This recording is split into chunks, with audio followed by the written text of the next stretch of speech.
जय माता दी। आज की इस वीडियो में हम आपको बताएंगे कि कब है दुर्गा अष्टमी और महानवमी, क्या होंगे दुर्गा अष्टमी और महानवमी पर कन्या पूजन का सही शुभ मुहूर्त, माता रानी की पूजा करने का शुभ मुहूर्त, व्रत कब और कैसे खोले, क्या गलतियां आपको भूल से भी अष्टमी नवमी के दिन नहीं करनी है वरना माता रानी आपसे नाराज हो सकती है।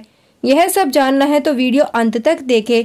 नवरात्रि के 9 दिनों में से अंतिम 2 दिन यानी दुर्गा अष्टमी और महानवमी के दिन सबसे महत्वपूर्ण होते हैं। बहुत से लोग इस दौरान 9 दिनों तक उपवास रखते हैं। अष्टमी और नवमी के दिन व्रत खोलकर कन्या पूजन करते हैं। ऐसे में आइए जानते हैं कि इस साल शारदीय नवरात्रि की अष्टमी और नवमी तिथि कब है।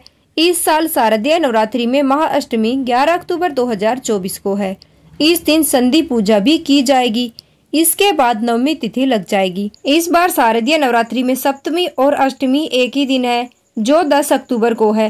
शास्त्रों के अनुसार नवरात्रि में जब सप्तमी और अष्टमी का दिन एक ही साथ हो तो दुर्गा अष्टमी का व्रत उस दिन नहीं करना चाहिए, इसे निषेध माना गया है। इसीलिए इस साल अष्टमी तिथि का प्रारंभ होगा 10 अक्टूबर को दोपहर 12:31 से। अष्टमी तिथि का समापन होगा 11 अक्टूबर की दोपहर 12:06 तक। अष्टमी और नवमी 11 अक्टूबर को ही मनाई जाएगी, यानी अष्टमी और नवमी पर व्रत रखने वाले लोग 11 अक्टूबर शुक्रवार को ही कन्या पूजन करेंगे। इस बार दुर्गा अष्टमी 2 दिन तक मनाई जाएगी, यानी 10 और 11 अक्टूबर।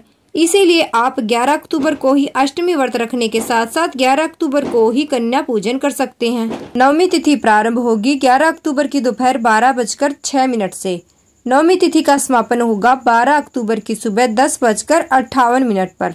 ऐसे में 11 अक्टूबर शुक्रवार को ही महानवमी भी मनाई जाएगी, यानी माँ सिद्धिदात्री की पूजा की जाएगी। जो लोग कन्या पूजन नवमी के दिन करते हैं वह इसी दिन यानी 11 अक्टूबर के दिन ही कन्या पूजन करेंगे। नवरात्रि व्रत का पारण और विजयादशमी या दशहरा 12 अक्टूबर शनिवार को ही मनाया जाएगा। नवरात्रि व्रत का जो पारण किया जाता है और कलश का विसर्जन किया जाता है वह सब 12 अक्टूबर 2024 शनिवार के दिन ही किया जाएगा। दशमी तिथि का प्रारंभ होगा 12 अक्टूबर की सुबह 10:58 से।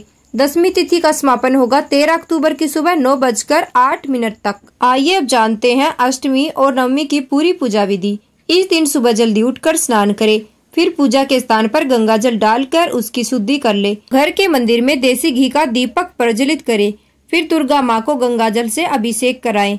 अब माता गौरी को अक्षत, सिंदूर और लाल पुष्प अर्पित करें। प्रसाद के रूप में फल और मिठाई चढ़ाएं। अब माता को श्रृंगार के सामान भेंट करें। अब अष्टमी और नवमी की कथा सुने। इसके बाद धूप और दीपक जलाकर दुर्गा चालीसा का पाठ करें और फिर माता रानी की आरती करें। पूरे दिन व्रत रखने का संकल्प ले। इस दिन माता रानी को अपने घर आकर्षित करने के लिए हवन करें और 9 या 11 कन्याओं का पूजन करें। उन्हें भोग लगाएं, दक्षिणा और उपहार दें। फिर अगले दिन दशमी तिथि में माता रानी को भोग लगाकर अपना व्रत खोले। ऐसी ही और जानकारियों के लिए हमारे चैनल को सब्सक्राइब करें।